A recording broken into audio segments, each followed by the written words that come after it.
Sejam todos muito bem-vindos a mais um vídeo da série Apologética em Defesa da Fé. Hoje eu vou responder a pergunta que foi feita por Emiliano de Souza Filho. A alma é imortal ou a alma morre quando o corpo físico morre? Essa é uma pergunta frequentemente feita em nossos dias por causa da influência dos adventistas do sétimo dia, a partir de 1863, das testemunhas de Jeová, a partir do final da década de 1870, e dos cristadelfos, a partir de 1848. Todos eles advogam, entre outras coisas, a crença defendida pelos saduceus, que negavam a imortalidade da alma. De acordo com os adventistas, a Bíblia apresenta o conceito de que o ser humano é um todo indivisível, corpo, alma e espírito. Portanto, segundo os adventistas, na morte ocorre o processo inverso da vida. Após perder o fôlego de vida, o espírito, o coração deixa de bater e ocorre a morte cerebral. Não há uma entidade independente do corpo que resiste à morte. O ser, como um todo, deixa de viver, pois morreu. O espírito ou fôlego de uma pessoa é o mesmo que o espírito ou fôlego dos animais. Esse fôlego volta para Deus por ocasião da morte e o corpo retorna ao pó de onde veio. Portanto, de acordo com a teologia adventista, quando morremos, o fôlego volta para Deus, que é o doador da vida, e na ressurreição ele nos dará de volta o fôlego igual da primeira vez quando nos criou. Neste vídeo ficará provado que a imortalidade da alma é uma doutrina bíblica e que, portanto, a Bíblia nega a falsa doutrina do sono da alma ou do sono da morte. Eu trarei o entendimento das culturas mais antigas, falarei sobre a crença dos rabinos judeus e farei uma análise dos textos apresentados no Antigo e no Novo Testamento que comprovam a imortalidade da alma. Antes de começar nossa análise de hoje, eu quero pedir a você que deixe o seu like agora, que você fique até o final do vídeo ou fique o maior tempo possível e que ao final ou antes de sair do vídeo você deixe um comentário. Tá bom? E é claro, se você puder compartilhar esse conteúdo depois com os seus contatos, vai ser perfeito. Isso não vai custar nada a você, mas fará com que o YouTube divulgue esse vídeo para um número maior de pessoas. Isso é muito importante. Historicamente falando, há evidências da crença na imortalidade da alma nas culturas mais antigas das quais temos algum tipo de conhecimento através de documentos escritos ou sem eles. O Rig Veda, que é uma antiga coleção indiana de hinos escritos em sânscrito védico, uma antiga língua indiana, e que é considerado o monumento literário mais velho das raças indo-europeias, tem a imortalidade da alma sem reencarnação, sem o conceito de reencarnação.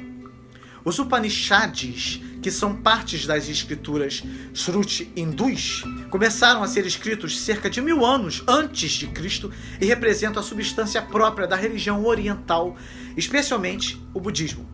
Tratam do ser supremo, da criação e da relação da imortalidade com a reencarnação. A religião grega, cerca de 700 anos antes de Cristo, acreditava na imortalidade com a reencarnação. Antes desse período, a religião grega tinha a alma fantasma, uma entidade sem inteligência ou memória. A religião hebraica, antes de 1000 a.C., tinha um conceito de alma fantasma também.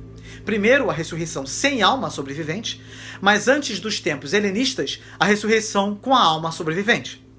A filosofia grega em Pitágoras, no ano 585 a.C., mais ou menos, afirmava a imortalidade com a reencarnação. E em Anaxágoras, no ano 500 a.C., o termo nous era uma entidade distinta do corpo, mas a referência não era clara. Platão ligou o poder interpretativo com o criativo e a imortalidade da alma com a reencarnação. A metafísica utilizou o argumento de Platão ao defender a imortalidade da alma, afirmando que na morte a matéria se dissolve em suas partes e que a alma permanece intacta. Platão influenciou todas as religiões e filosofias ocidentais depois dele. Bem, falamos sobre o entendimento de algumas culturas aqui, mas na verdade, em todas as culturas, povos, raças e nações, independente do estágio de civilização, a crença na imortalidade da alma é tão forte como a crença de que existe um Deus.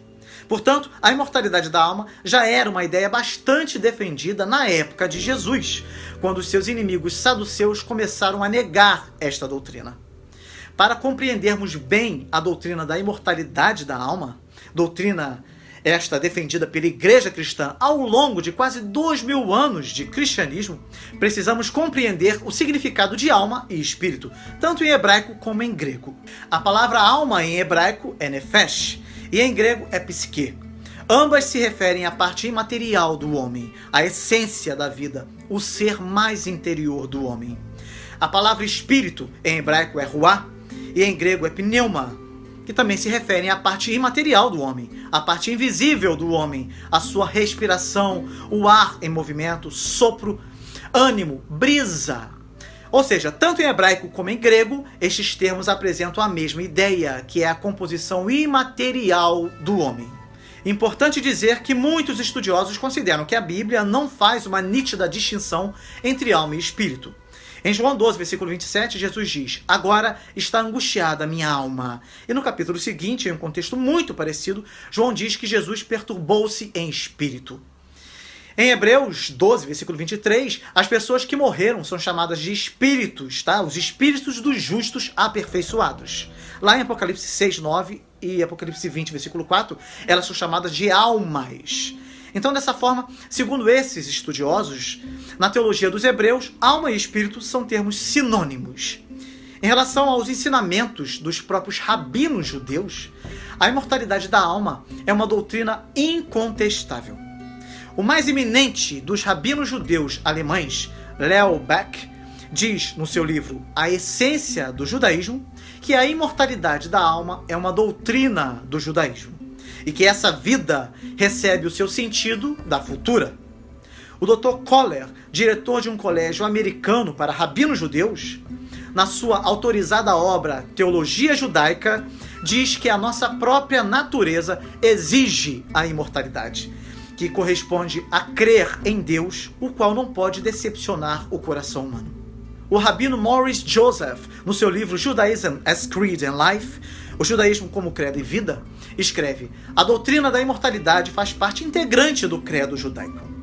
O rabino Isaac Epstein, no seu livro Judaísmo, diz que os judeus, tanto ortodoxos como reformados, creem na imortalidade da alma. Isso vai ficar bastante claro com a análise dos textos bíblicos. Você verá como as seitas que eu mencionei citam uma quantidade de textos mal interpretados da Bíblia, contrariando o ensino tanto judeu como cristão. Uma passagem que eles usam bastante é a de Gênesis 2, versículo 7. E formou o Senhor Deus o homem do pó da terra, e soprou em suas narinas o fôlego da vida, e o homem foi feito alma vivente. De maneira muito crua, eles dizem que o homem não recebeu uma alma, mas que o homem é uma alma. E que, por conseguinte, quando o homem morre, a alma também morre e não pode ser imortal. Mas o sentido do texto hebraico é simplesmente que Deus deu ao corpo do homem um princípio de vida, uma alma que o habilitasse a tornar-se um ser vivo. Nada é dito sobre a natureza dessa alma. O que é tornado claro é que Deus tomou um cuidado todo especial na formação do homem, cuidado que em parte alguma se aplica aos animais, implicando um parentesco especial com Deus não possível no caso dos animais. E a afirmação em Gênesis 1, versículo 26, de que o homem foi feito à imagem e semelhança de Deus, só pode referir-se não ao corpo material do homem, claro que não, mas à sua alma espiritual, inteligente e imortal, tal como Deus é um puro espírito, inteligente e imortal. Em outras partes do Antigo Testamento isso fica bastante claro. Eclesiastes 12, versículo 7, torna evidente que o homem é um ser composto, constante de dois princípios distintos, um corpo material e uma alma espiritual.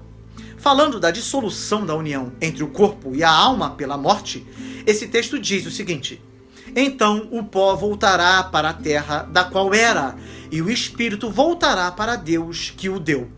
E eles gostam de citar Gênesis 2, versículo 17, onde é dito que Deus decretou a morte como a pena do pecado e que esta morte se refere ao corpo e à alma humana. Mas esse pensamento está errado, totalmente errado. O fato do homem ser imortal não significa que o decreto divino se refere apenas ao corpo. A alma, imortal por natureza, não pode morrer no sentido de se tornar inexistente, mas pode morrer no sentido da morte para a vida verdadeiramente espiritual e sobrenatural da graça, do amor e da amizade de Deus. Esta morte é chamada de morte eterna, e é bem diferente da vida eterna. Na morte eterna, a alma continua existindo, mas numa condição de distanciamento completo de Deus. É esse tipo de existência que a Bíblia chama de morte eterna. Em inimizade com Deus, as almas de nossos primeiros pais eram mortas para essa vida. Quanto aos seus corpos, desde o momento do seu pecado, nossos primeiros pais e a sua posteridade ficaram sujeitos à pena, em devido tempo, da morte física corporal, da qual, no entanto, seriam isentos se não tivessem pecado. E quando o homem passou a morrer, começou a ser desenvolvido o conceito do Sheol. A palavra hebraica Sheol, como eu já comentei aqui outras vezes, embora possa significar túmulo, era considerada pelos antigos como se referindo ao mundo inferior dos espíritos evolados, reservado para as almas daqueles cujos corpos mortos foram colocados no túmulo. Quando analisamos algumas passagens específicas da Escritura, podemos perceber esse pensamento. Em Jó 3, versículo 17, é dito do estado do homem após a morte. Ali o mal cessa de perturbar, e ali o cansado está em repouso.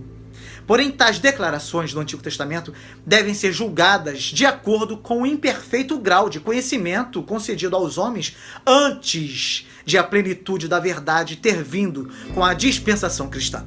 O Sheol, ou mundo inferior que Jó tinha em mente, era o lugar de reunião dos mortos que estavam livres das provações e cuidados deste mundo, mas que ainda viviam devido à imortalidade de suas almas.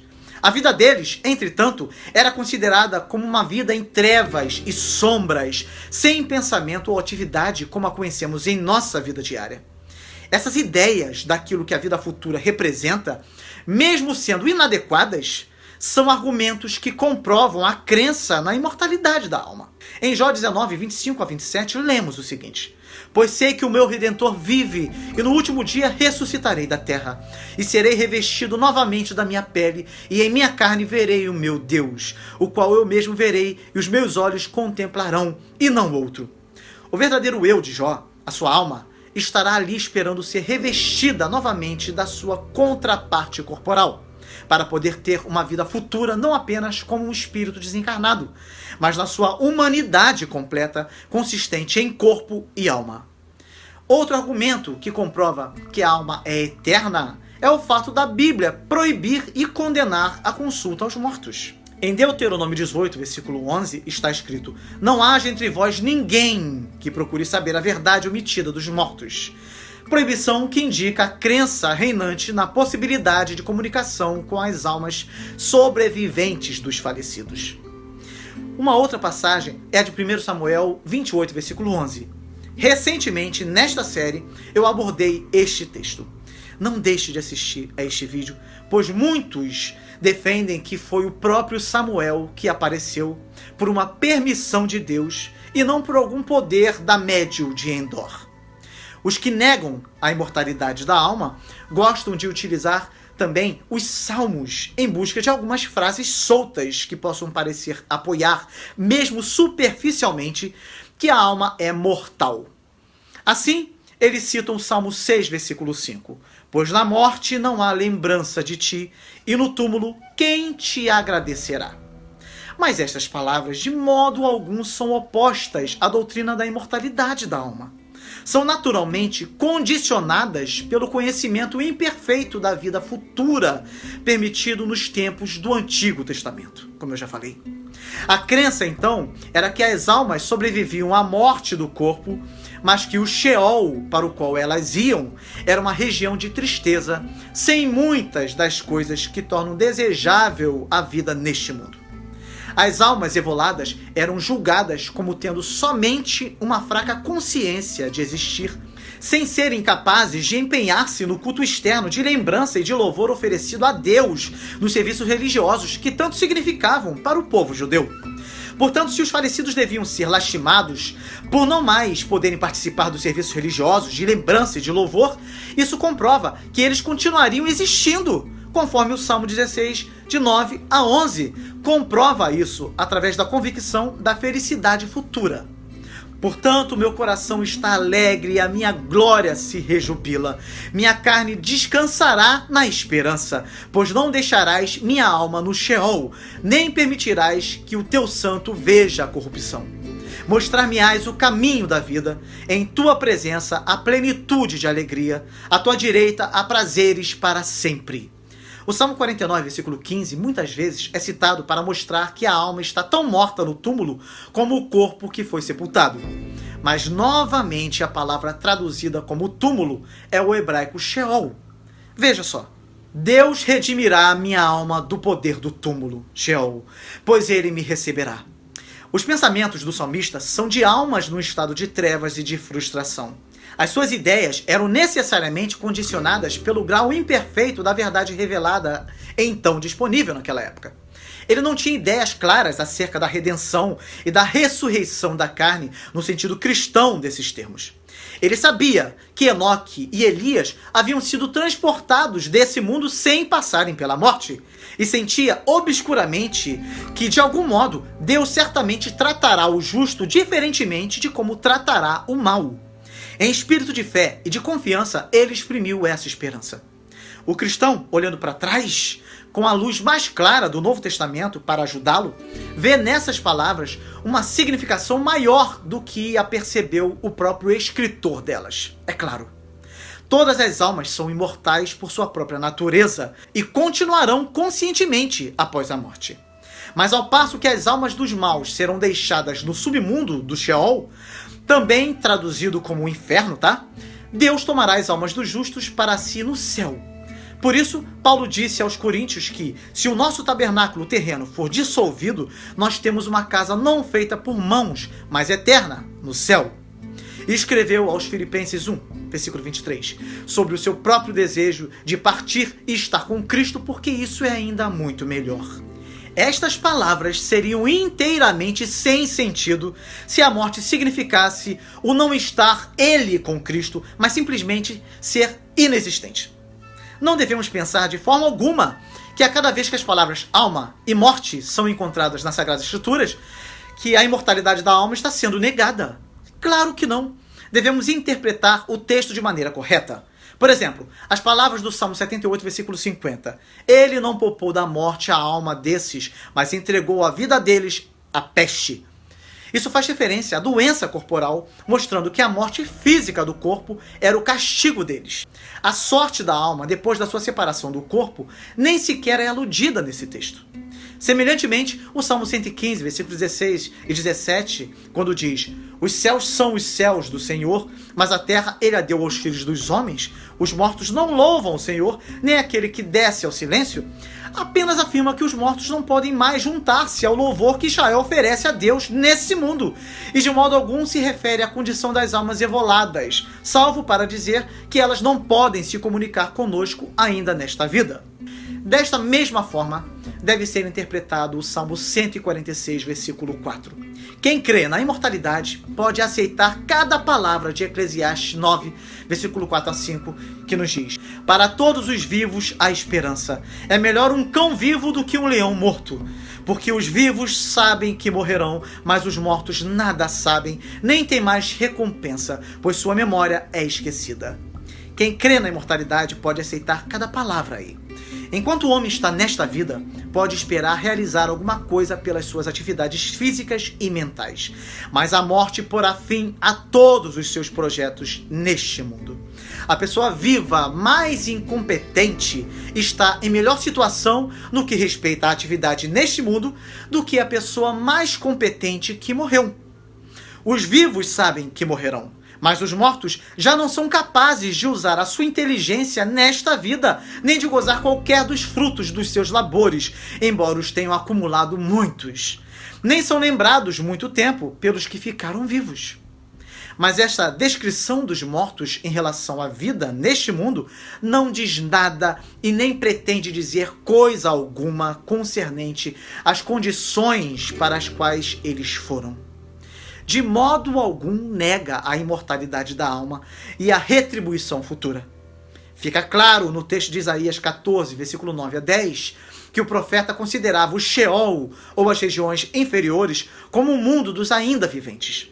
A recepção feita pelas outras almas, que já se achavam no Sheol, a alma do rei da Babilônia, não deixa dúvidas a este respeito.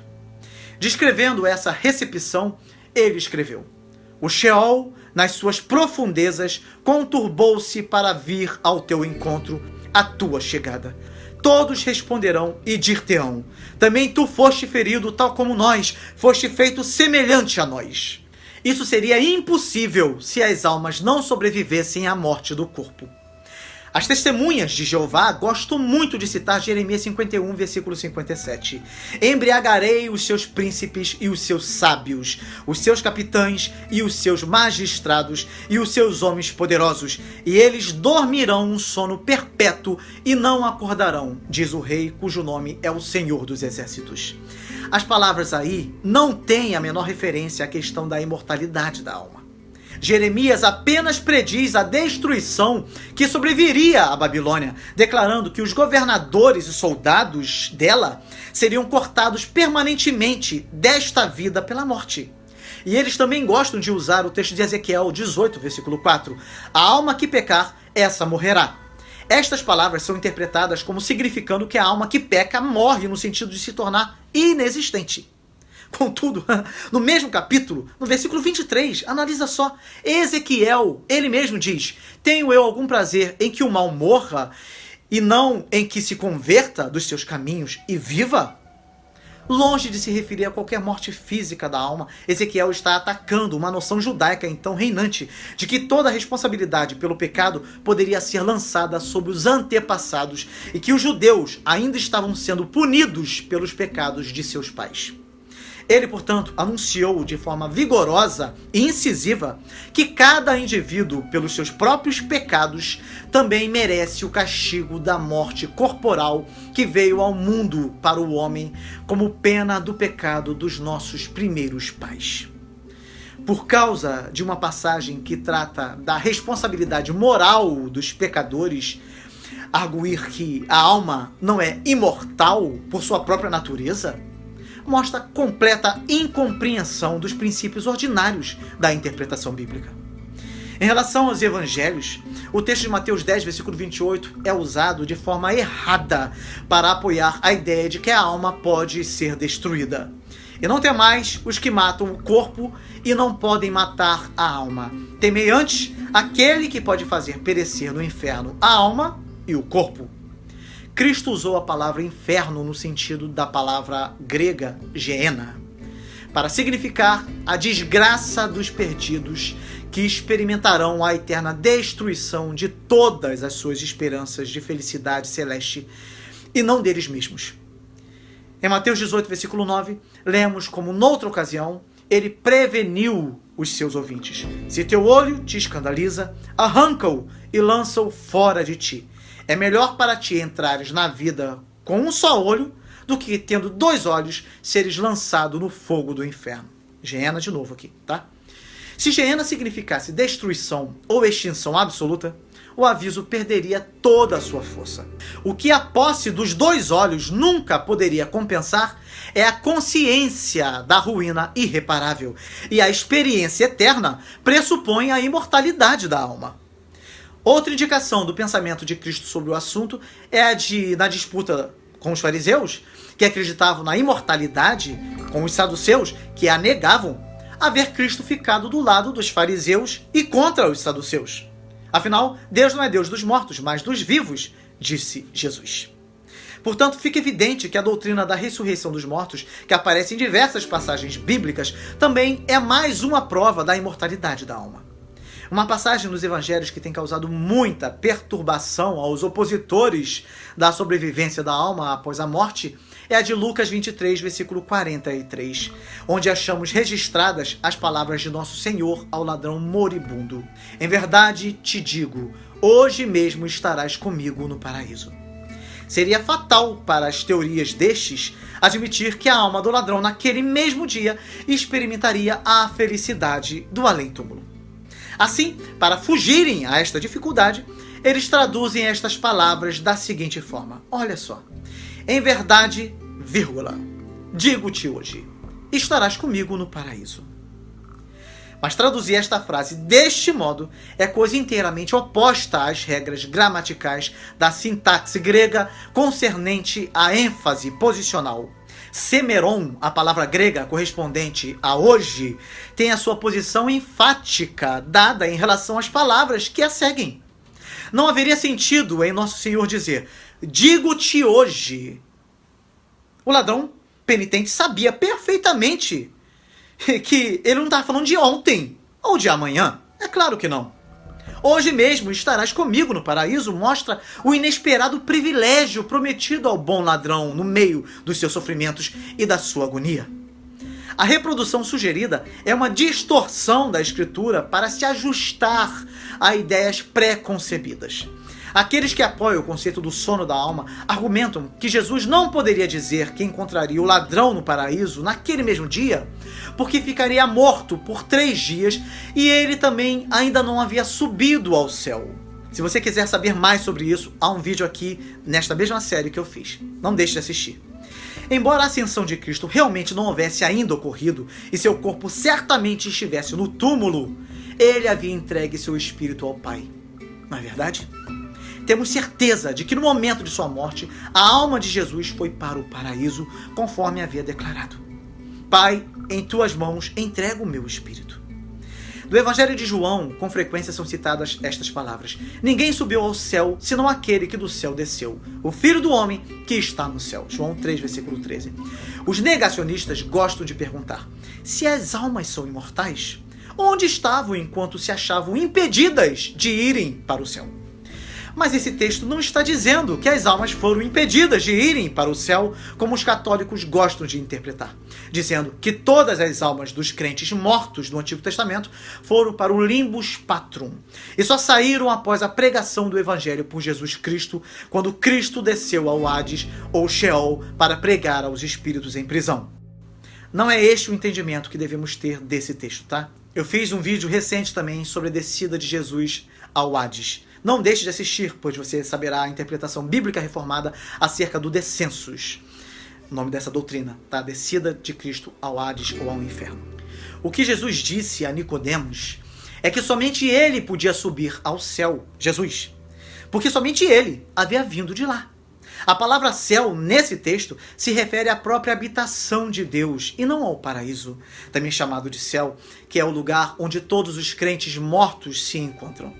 Céu, nesse texto, é a própria morada de Deus. Foi de lá que Cristo veio. E mesmo estando presente aqui na terra, ele afirmou que desceu do céu e que estava no céu. Isso afirmava que ele, Jesus, era Deus, pois sendo Deus, ele também permanecia no céu, pois ele e o Pai são um, como ele mesmo afirmou em João 10, versículo 30. Quando Jesus disse a seus discípulos, nosso amigo Lázaro dorme, mas vou despertá-lo do sono, João 11, versículo 11, devemos notar aqui que Jesus não diz, a alma de Lázaro está dormindo. Na verdade, não há nenhuma passagem na Bíblia que diz que a alma de uma pessoa está dormindo ou inconsciente quando ela morre. Pelo contrário, Jesus simplesmente diz que Lázaro está dormindo. Em seguida, João explica, Jesus falou de sua morte, mas seus discípulos pensaram que ele queria dizer sono natural. Então, lhes disse claramente, Lázaro está morto. Também fica claro que em João 11, versículo 26, Jesus, ao dizer para Marta, e todo que vive e crê em mim não morrerá eternamente, que Jesus está ensinando que crer é seguido pelo viver e que viver e crer são seguidos pelo não morrer. Ou seja, Jesus usou uma expressão metafórica para indicar que a morte é apenas temporária para os crentes, como o sonho é temporário. Jesus estava dizendo que diante dele ninguém está morto. Para Jesus ressuscitar alguém é tão simples como para nós é simples acordar alguém. Por algum estranho processo mental, os opositores da imortalidade da alma dizem provar que a alma de Davi morreu, citando Atos 2, versículo 34. Davi não subiu ao céu, mas ele próprio disse: o Senhor disse a meu Senhor: senta-te à minha direita, até que eu faça de teus inimigos o escabelo dos teus pés. Essas palavras foram usadas pelo apóstolo Pedro no seu primeiro sermão em Jerusalém. Ele estava provando aos judeus a ressurreição e ascensão corporal de Cristo e o fato de ser Cristo maior do que Davi. Por isso ele frisou o fato de que o corpo de Davi ainda estava no túmulo e que ainda não tinha havido para ele qualquer ressurreição e ascensão corporal ao céu. Por outro lado, Pedro mostrou que esse mesmo Davi havia profeticamente olhado no futuro um maior do que ele, ao qual ele mesmo tinha de chamar Senhor, e que ressurgiria corporalmente do túmulo, ascenderia em corpo e alma ao céu, e ali seria entronizado no mais alto lugar de honra e glória. O seu argumento era que, se eles tinham qualquer crença em Davi, deveriam aceitar Cristo, no qual era cumprido tudo o que Davi profetizara relativamente ao Messias.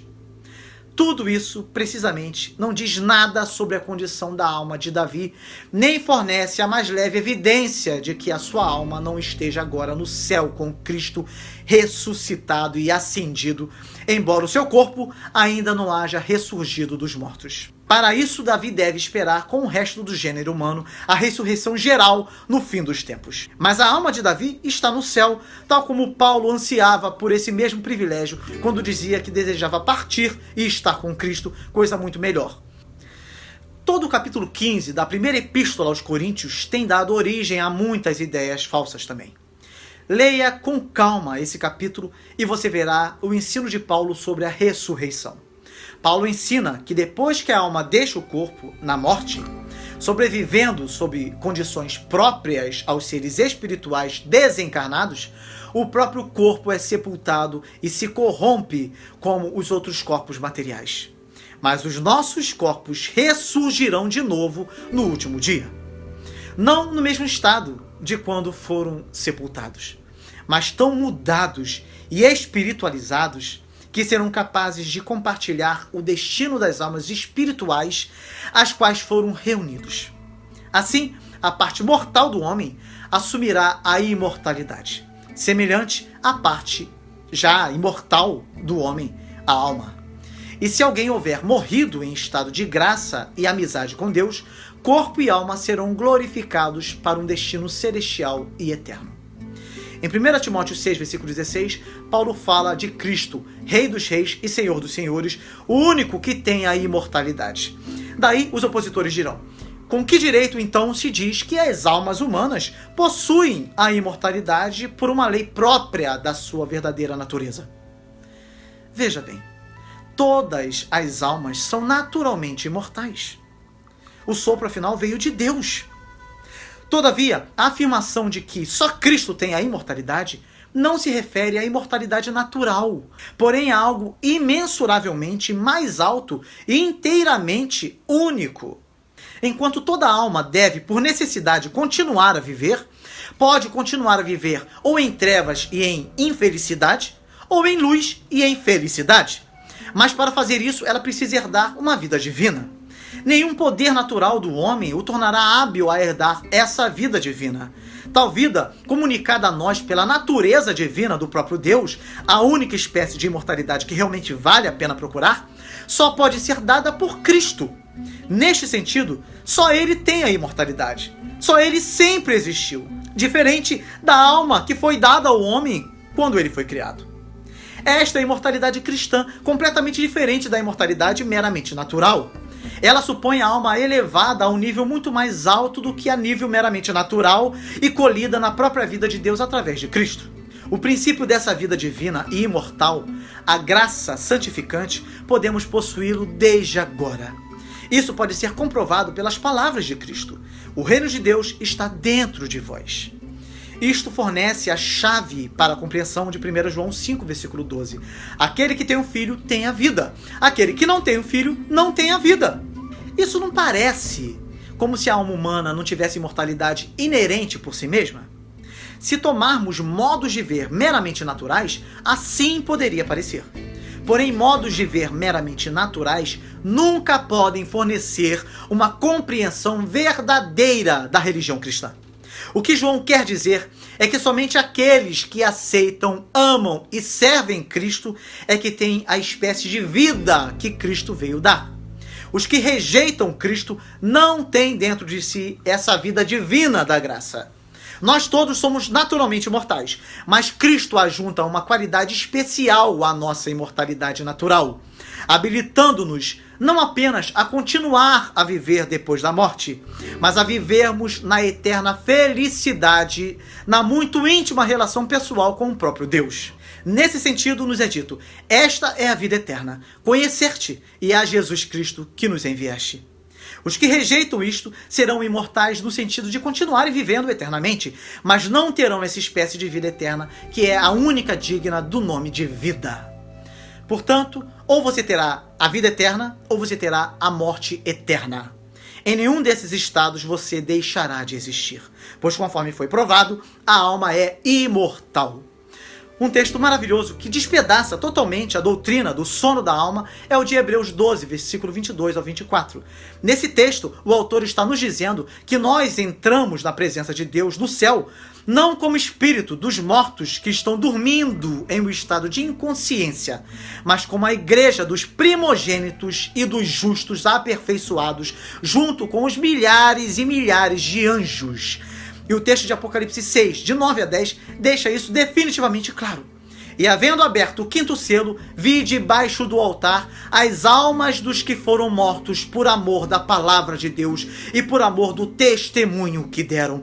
E clamavam com grande voz, dizendo: até quando, ó verdadeiro e santo dominador, não julgas e vingas o nosso sangue dos que habitam sobre a terra? Ou seja, eles estavam conscientes e lembravam que estavam lá por causa de uma morte violenta e injusta.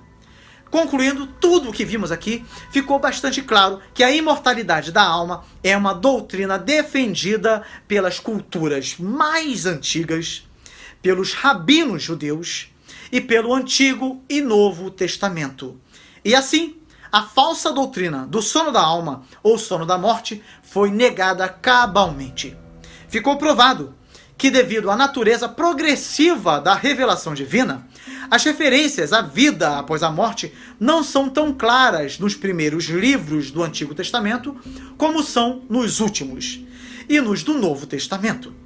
Até porque a revelação de Deus na Escritura é progressiva e aumenta gradativamente em clareza, e assim a doutrina da imortalidade da alma só poderia ser revelada em todos os seus aspectos depois da ressurreição de Jesus Cristo, que trouxe à luz a vida e a imortalidade. Os discípulos de Cristo aprenderam a lição. Sabiam que a morte não era o fim de tudo. Eles viviam nessa terra com os olhos voltados para a recompensa celestial, da mesma forma que viviam os crentes do Antigo Testamento. Não é verdade? Não dá para negar. Herodes poderia degolar João Batista, mas jamais poderia extinguir a sua alma. Os apóstolos sabiam que poderiam ser brutalmente assassinados, mas suas almas permaneceriam intocáveis. E esta é a certeza de que o Senhor espera que levemos sempre conosco. Foi esta certeza de Estevão, quando estava sendo apedrejado, em Atos 7, versículo 59.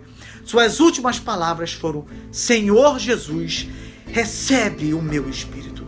Ele sabia que o seu espírito ou a sua alma não morreria, mas que ela seria recebida pelo próprio Cristo naquela mesma hora no paraíso.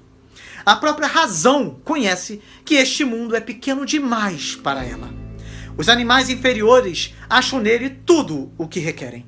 O homem não, definitivamente não. O homem pode até achar o bastante para as suas necessidades corporais, mas certamente não o bastante para os seus poderes de mente e de vontade e de amor. As pretensas dificuldades tiradas das Sagradas Escrituras absolutamente não são dificuldades. Muitas das passagens citadas pelos céticos são simplesmente irrelevantes, não tendo conexão com a questão da imortalidade da alma, como foi comprovado. O próprio Cristo tomou como pressuposta a doutrina da imortalidade natural da alma.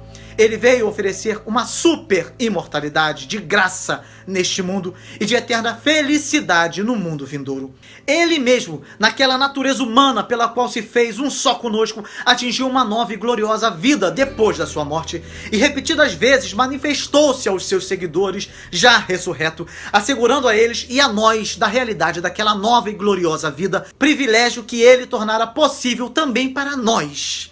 Tudo isso não é fantasia, mas fato histórico. Por uma verdadeira necessidade do nosso ser, nós todos devemos continuar a viver depois da morte, queiramos ou não. A única escolha em nosso poder é entre continuarmos a viver em suprema felicidade ou continuarmos a viver na mais horrenda tristeza. Foi com a seriedade desta alternativa em mente que Cristo formulou a questão, pois que aproveitaria o homem ganhar todo o mundo e perder a sua alma.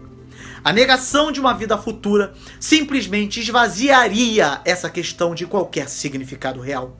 A única coisa sensata a fazer é guardarmos essa pergunta em mente para nós mesmos e vivermos à luz dela. Amém?